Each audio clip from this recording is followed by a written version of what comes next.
Assalamualaikum warahmatullahi wabarakatuh. Kami dari kelompok 3 akan mempresentasikan hasil diskusi kelompok kami yang berjudul Perkembangan Politik Masa Demokrasi Liberal. Kami terdiri dari 4 anggota yang terdiri dari saya sendiri, Siti Nurfadila, Sri Wahyuni, Rida Afriani, dan Kamelia. Perkembangan politik masa demokrasi liberal 1. Sistem pemerintahan ketika Indonesia kembali menjadi negara kesatuan.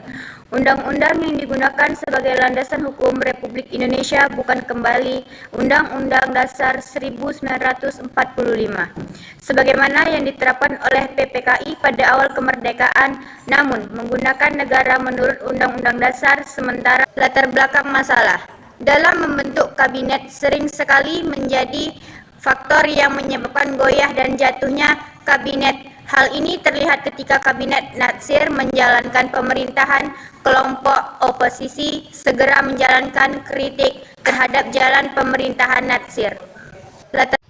Assalamualaikum warahmatullahi wabarakatuh. Saya Sri Wahyuni akan menjelaskan materi berikutnya. Kabinet De Juanda untuk menyelesaikan tugasnya menyusun program kerja yang terdiri dari 5 pasal yang dikenal dengan Pancakarya, sehingga kabinetnya pun dikenal sebagai Kabinet Karya. Kelima program tersebut meliputi A. Membentuk Dewan Nasional, B. Normalisasi keadaan Republik Indonesia, C. Melanjutkan pembatalan KMB, D. Memperjuangkan Irian Barat kembali ke RI, E. Mempercepat pembangunan. Saya Kamelia akan menjelaskan tentang sistem kepartaian.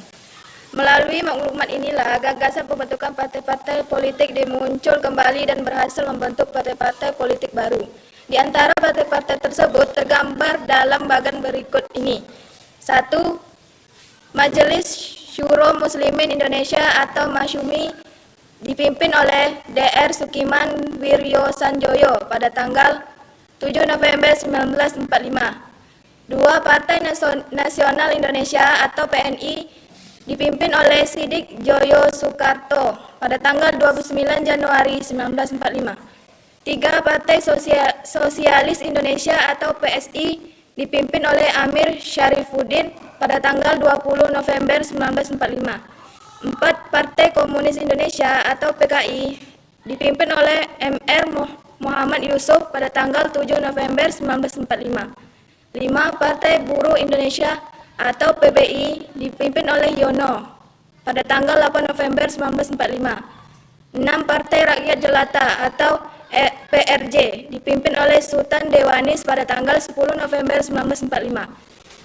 7. Partai Kristen Indonesia atau Parkindo dipimpin oleh DS Probowinoto pada tanggal 10 November 1945. 8. Partai Rakyat Sosialis atau PRS dipimpin oleh Sultan Syahriz pada tanggal 20 November 1945.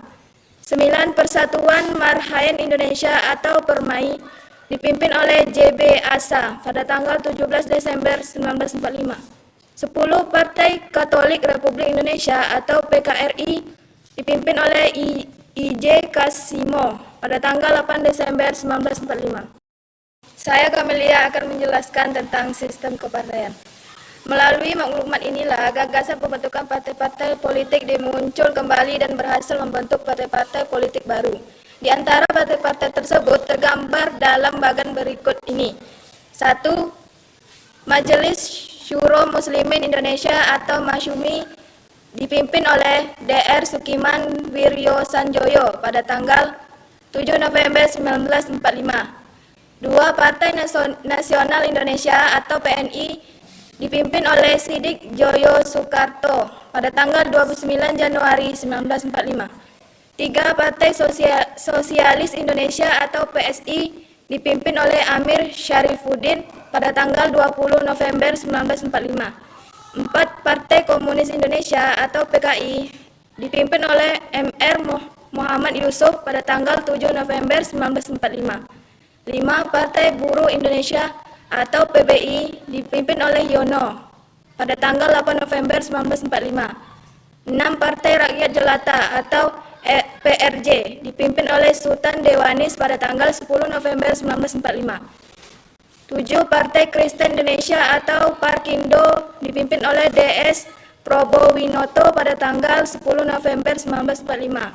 8. Partai Rakyat Sosialis atau PRS dipimpin oleh Sultan Syahriz pada tanggal 20 November 1945. 9. Persatuan Marhaen Indonesia atau PERMAI dipimpin oleh JB Asa pada tanggal 17 Desember 1945. 10. Partai Katolik Republik Indonesia atau PKRI dipimpin oleh I.J. Kasimo pada tanggal 8 Desember 1945. Baiklah, saya bernama Rida Afriani yang akan menjelaskan tentang pemilihan umum 1945. Pelaksanaan pemilihan umum 1945 bertujuan untuk memilih wakil-wakil rakyat yang akan duduk dalam parlemen dan dewan konstituante. 4 partai yang memperoleh suara terbanyak kursi sebagai berikut: PNI 57 kursi, Masyumi 57 kursi, Nahdlatul Ulama 47 kursi, PKI 39 kursi. Berdasarkan hasil pemilihan tanggal 15 Desember 1955 dan diumumkan pada 16 Juli 1956, memperoleh suara partai-partai yang mengikuti pemilihan anggota Dewan Konstituante urutannya tidak jauh berbeda dengan pilihan anggota legislatif 4 besar partai pada PNI, Masyumi, NU, dan PKI. PNI 119 kursi, Masyumi 112 kursi, Nahdlatul Ulama 91 kursi, PKI 80 kursi.